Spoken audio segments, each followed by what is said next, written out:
પ્રાચીન ભારતે રસાયણ વિદ્યામાં સાધેલી પ્રગતિનું વર્ણન કરો. તો કે પ્રાચીન ભારતે રસાયણ વિદ્યામાં સાધેલી પ્રગતિના દ્રષ્ટાંતો દ્વારા સ્પષ્ટ થાય છે. નીચેના દ્રષ્ટાંતો દ્વારા સ્પષ્ટ થાય છે. નાલંદા વિદ્યાપીઠના બૌદ્ધ આચાર્ય નાગાર્જુન બરાબર છે. વનસ્પતિ ઔષધિઓની સાથે રસાયણ ઔષધો વાપરવાની ભલામણ કરી હતી. વનસ્પતિ ઔષધિઓની સાથે રસાયણ ઔષધિઓ કેમિકલ ઔષધિઓ વાપરવાની ભલામણ કરી હતી. કયા છે? બૌદ્ધ આચાર્ય નાગાર્જુન બરાબર. સાઉથનો એક એક્ટર છે નાગાર્જુન કરીને બરાબર. એવું નામ યાદ રાખવું હોય તો રાખી શકો છો. સાઉથ ફિલ્મનો. તેમને ભારતીય રસાયણશાસ્ત્રના આચાર્ય માનવામાં આવે છે. પરીક્ષામાં પૂછાય ખાલી જગ્યા વિકલ્પ કે ભારતીય રસાયણશાસ્ત્રના આચાર્ય કોને માનવામાં આવે છે? તો કે નાગાર્જુનને બરાબર છે. બૌદ્ધ આચાર્ય નાગાર્જુન.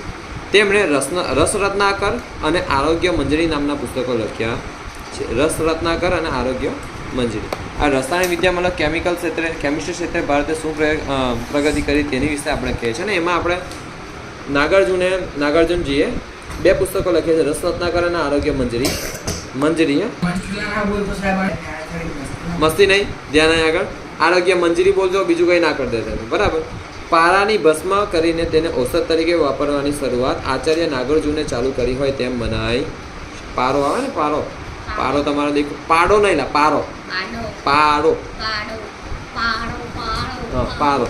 તમે ડૉક્ટર પાસે જાઓ, પેલું જૂનું ડિજિટલ થર્મોમીટર નહીં, પેલું જૂનું ખબર ને એમ કહીને આઈને હલાવીને એમ કહીને નાખતા રહે બગલમાં છે કાં તો મોઢા પર, ખબર છે ને? હા, તે જૂના થર્મોમીટરમાં એમ કહીને દેખશો ને તો ઊંચું નીચે કંઈ થાય તેને કહેવાય પારો. તેની અંદર પારો ભરેલો. પારો એક એવી ધાતુ છે કે જે પ્રવાહી સ્વરૂપે છે. બાકીને મોટા ભાગની ધાતુઓ કયા સ્વરૂપે હોય છે? ઘન સ્વરૂપે. યાદ છે ને? ધોરણ 10માં આવે છે કેમિસ્ટ્રીમાં. ચાલો, 9માં પણ આવે છે. પારાની ભસ્મ કરીને તેને ઔષધ તરીકે વાપરવાની શરૂઆત આચાર્ય નાગાર્જુને ચાલુ કરી હોય તેમ મનાય છે. અત્યારે જો સિમ્પલી આજે આપણે જે વસ્તુ સમાજ ભણીએ છીએ તો સમાજમાં જેટલાય પોઈન્ટ થયા તેમાંના ઓછામાં ઓછા 3 મુદ્દા તો તમને આવડવા જ જોઈએ બરાબર ને. 3 કાં તો 4 તમને 4 મુદ્દા લખશો સરસ રીતે પરીક્ષામાં બેઠા 2 માર્ક્સ મળી જાય. 4 માર્કનો સવાલ હોય 4 મુદ્દા લખ્યા. 4 માર્કનો સવાલ હોય 4 મુદ્દા લખ્યા, 2 માર્ક ઇઝીલી મળી જશે બરાબર છે. તો ઇન ધ સેન્સ અત્યારે ભણવાનો મારો અર્થ એટલો જ છે કે તમે અહીં રહીને સમાજ મેક્સિમમ કવર કરી નાખો. તો સિમ્પલી ફરીથી રિવિઝન કરીએ કે પ્રાચીન ભારતે રસાયણ વિદ્યામાં સાધેલી પ્રગતિનું વર્ણન. તો કે નાલંદા વિદ્યાપીઠ. કઈ વિદ્યાપીઠ? પ્રાચીન ભારતમાં 2 વિદ્યાપીઠ બહુ પ્રસિદ્ધ હતી. એક છે નાલંદા અને બીજી છે તક્ષશિલા. તક્ષશિલા હાલના પાકિસ્તાનમાં આવેલી છે બરાબર. તક્ષશિલા અને નાલંદા વિદ્યાપીઠ બહુ જ ફેમસ હતી, એટલે ઘણી બધી ફેમસ હતી. તક્ષશિલા વિદ્યાપીઠમાં આચાર્ય ચાણક્ય હતા બરાબર. આચાર્ય ચાણક્ય ચંદ્રગુપ્ત મૌર્યને શિક્ષણ આપેલું એવું માનવામાં આવે. આચાર્ય ચાણક્ય તક્ષશિલા વિદ્યાપીઠમાં ભણાવતા હતા બરાબર, સિમ્પલી ભાષામાં. તો ત્યાં નાલંદા વિદ્યાપીઠના બૌદ્ધ આચાર્ય, કયા ધર્મ? બૌદ્ધ આચાર્ય નાગાર્જુને વનસ્પતિ ઔષધિઓની સાથે રસાયણ કેમિકલ મેડિસિન્સ વાપરવાની ભલામણ કરી હતી અને તેમને રસાયણશાસ્ત્રના આચાર્ય માનવામાં આવે છે. કોને? તો કે નાગાર્જુને. તેમણે રસરત્નાકર, શું નામ છે? કેરીનો રસરત્નાકર અને આરોગ્ય મંજરી નામના પુસ્તકો લખ્યા હતા. પારાની ભસ્મ કરીને તેને ઔષધ તરીકે વાપરવાની શરૂઆત આચાર્ય નાગાર્જુને ચાલુ કરી હોય તેવું મનાય છે. હવે આ રહ્યા આચાર્ય નાગાર્જુન. હવે એમાંનું દેખો આ કેમિકલનું જો આ કાચ ફનલ જેવું છે, પછી અહીંથી આ કાચની નળીઓ પસાર થાય છે, પછી મતલબ ટોટલી આ ટેસ્ટ ટ્યુબ જેવું બતાવેલું છે બરાબર. મતલબ ટોટલી એવું કહેવા માગે છે કે કેમિસ્ટ્રી ક્ષેત્રમાં આચાર્ય નાગાર્જુન ઘણા જ પારંગત હતા. નાલંદા વિદ્યાપીઠે રસાયણ વિદ્યાના અભ્યાસ અને સંશોધન માટે પોતાની સ્વતંત્ર રસાયણ શાળા તથા ભઠ્ઠીઓ બનાવી હતી. પ્રયોગશાળા કહે છે ને આપણે, તેની વાત કરે છે. રસાયણશાસ્ત્રના ગ્રંથોમાં મુખ્ય રસ, ઉપરસ, 10 પ્રકારના વિષ મતલબ ઝેર, તેમજ વિવિધ પ્રકારના ક્ષારો અને ધાતુઓની ભસ્મનું વર્ણન કરવામાં આવ્યું છે. ધાતુઓની ભસ્મ, જેમ કે હું અત્યારે દવા લઉં છું તેમાં સુવર્ણ અને ચાંદીની ભસ્મ ઉપયોગ થાય છે. એટલે એ દવા, જેમ કે હું પહેલાં અત્યારે એ દવા નથી મંગાવતો, હા અત્યારે મંગાવું છું, પણ એ ગોળીઓની અલગથી વાત કરું છું. ગોળીઓ પહેલાં મંગાવતો હતો.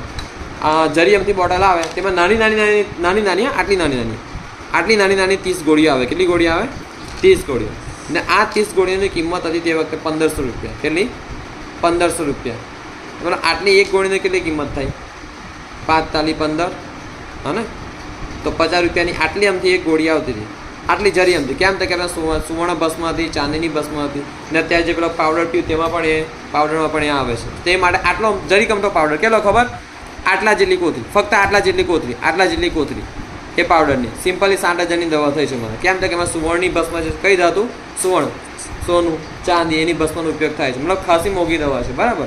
હા, સિમ્પલી આપણે આગળ વધીએ. મતલબ ધાતુઓની ભસ્મનું વર્ણન કરવામાં આવ્યું છે. ભસ્મનું કેમ કે એને આપણે ડાયરેક્ટ ખાવા જાય, સોનું ડાયરેક્ટ ખાવા જાય ના, એટલા માટે એનું ભસ્મ, અને તે આયુર્વેદ મેથડ પ્રમાણે કર્યું, પ્રાચીન જૂની મેથડ પ્રમાણે કરેલું હોય. બરાબર. ચાલો, બિહારના ભાગલપુર જિલ્લાના સુલતાનગંજમાંથી મળી આવેલી 7.5 ફૂટ ઊંચી 7.1/2 અથવા 7.5 ફૂટ ઊંચી અને 1 ટન વજનની બુદ્ધની તામ્ર મૂર્તિ, કોપર તામ્ર મૂર્તિ તથા નાલંદામાંથી પ્રાપ્ત થયેલી 18 ફૂટ ઊંચી તાંબાની બુદ્ધ પ્રતિમા પ્રાચીન ભારતમાં રસાયણ વિદ્યામાં થયેલી અસાધારણ પ્રગતિના શ્રેષ્ઠ નમૂના છે કે તામ્ર મૂર્તિ હતી. બરાબર. તમે અત્યારે આખી દુનિયામાં સૌથી વધારે મૂર્તિ મળી આવેલી, કોની મૂર્તિ મળી આવેલી ખબર છે? બુદ્ધ ભગવાન. આખી દુનિયામાં સૌથી વધારે મૂર્તિઓ બુદ્ધ ભગવાનની છે, સૌથી વધારે અત્યારે પણ મળી આવે છે. કેમ કે બુદ્ધ ધર્મ ઘણો જ ફેમસ થયો હતો અને એમાંય ઘણા બધા લોકો અત્યારે પણ બુદ્ધ અને બુદ્ધની વિચારધારા જ એવી છે બધા, ખૂબ સરસ વિચારધારા. ઘણા કહે છે કે બુદ્ધ એ કૃષ્ણ ભગવાનનો એક અવતાર છે. બરાબર ને. ઘણા એવું પણ કહે છે, ઘણા માનતા પણ નથી, પણ આપણે એ બધા જોડે ખાસ માથાકૂટમાં પડવા કરતાં ભણવા પણ વિચાર કરવાનો. બરાબર. કે બિહારના ભાગલપુર જિલ્લાના સુલતાનગંજમાંથી 7.5 ફૂટ ઊંચી અને 1 ટન વજન ધરાવતી બુદ્ધની તામ્ર મૂર્તિ તથા નાલંદામાંથી 18 ફૂટ ઊંચી તાંબાની બુદ્ધ પ્રતિમા પ્રાચીન ભારતમાં રસાયણ વિદ્યામાં પ્રગતિ દર્શાવે છે. ગુપ્ત સમ્રાટ ચંદ્રગુપ્ત બીજો, જો ચંદ્રગુપ્ત પહેલો, ચંદ્રગુપ્ત બીજો એમના એમ નામ આપવામાં આવે. ચંદ્રગુપ્ત પહેલો છે, એની પહેલાં ચંદ્રગુપ્ત મૌર્ય, આ કોઈ ચંદ્રગુપ્ત પહેલો છે, પછી ચંદ્રગુપ્ત બીજો, જેને વિક્રમાદિત્ય. અત્યારે ખબર ને આપણે, તમને ખબર છે સાલ ઈસવીસન હોય, હા ઈસવીસન હોય, અત્યારે કયું ચાલે? ઈસવીસન 2024, ઈસવીસન 2024. તો ઈસવીસન 2024 ચાલે છે, પણ સિમ્પલ તમે દેખજો ને, આપણે હિન્દુ સંવંત પ્રમાણે, હિન્દુ શાસ્ત્ર પ્રમાણે, હિન્દુ સંવંત પ્રમાણે વિક્રમ સંવંત ખબર છે ને? વિક્રમ સંવંત અત્યારે કયો ચાલે છે મને કહેજો. વધારે જશે 2024 તો નથી, તમને આશરે કહું 80ની આસપાસ છે, એની આસપાસ, કાં તો 2080. બરાબર. બરાબર. તમે જે પણ હોમવર્ક આપું છું તમે જાણ લાવજો. બરાબર. 2070 છે, 2080 છે, 2075 છે, કેટલું તમે જાણ લાવજો. વિક્રમ સંવંત, વિક્રમાદિત્ય. મેં પેલી સિમ્પલી વિક્રમ સંવંતની વાત કરી. બરાબર. વિક્રમ સંવંત આપણે કેવું ખ્રિસ્તીઓનું કેવું કેલેન્ડર, આપણે અત્યારે કોનું કેલેન્ડર ફોલો કરીએ છીએ? 2024-25 ચાલે, જે પણ ચાલે અત્યારે 2024 ઈસવીસન પ્રમાણે. તો આ ઈસુ ક્રિશ્ચન ધર્મનું કેલેન્ડર આપણે ફોલો કરીએ, પણ આપણું પણ અલગથી કેલેન્ડર છે, તેને કહેવાય વિક્રમ સંવંતનું કેલેન્ડર. બરાબર. અને તે આપણું છે ને, આપણું કેલેન્ડર આની કરતાં થોડું આગળ ચાલે છે. કેમ કે ઈસુ ખ્રિસ્તનો જન્મ થયો ત્યારથી 0 ભાઈ પહેલી સદી, બીજી સદી, ત્રીજી, અત્યારે કઈ સદી ચાલે છે? 21મી સદી, અને 2024નું વર્ષ ચાલે છે. આપણે વિક્રમ સંવંતમાં થોડું આગળનું ચાલે છે. મેં તમને કીધું કે જાણ લાવજો ઘરેથી, કેલેન્ડરમાં લખ્યું જશે કોઈ, તો હું વાપરતો નહીં કેલેન્ડર. ચાલો ધ્યાન નહીં આપો. દિલ્હીમાં મહરૌલી પાસે 24 ફૂટ ઊંચો અને 7 ટન વજનનો એક વિજય સ્તંભ અથવા લોહ સ્તંભ ઊભો કરાવ્યો હતો. ગુપ્ત સમ્રાટ ચંદ્રગુપ્ત બીજાએ દિલ્હીમાં મહરૌલી પાસે 24 ફૂટ ઊંચો અને 7 ટન વજનનો એક વિજય સ્તંભ ઊભો કર્યો હતો. આ પણ રસાયણ વિદ્યાની અથવા રસાયણ વિજ્ઞાનની એક અગત્યની પ્રસિદ્ધિ ગણાય છે. આ રહ્યો લોહ સ્તંભ જે આવેલો છે દિલ્હીમાં, અને અત્યાર સુધીના કાટ લાગ્યો નથી, ઘણા વર્ષોથી બનાવ્યો છે. હું તમને વર્ષ કેલ્ક્યુલેટ કરીને કહીશ અત્યારે ગૂગલ પરથી. બરાબર. ઘણા વર્ષોથી બનેલો છે, હજારો વર્ષોથી, હજુ એને કાટ લાગ્યો નથી. વિચારો ને તમે, આપણે અત્યારે આ દરવાજા છે, જારી છે, લોખંડની હોય, હા ભાઈ પગથિયા છે, તો કેવો કાટ લાગી જાય છે? એને કલર કરવો જ પડે, બાકી કાટ લાગી જ જાય. બરાબર ને.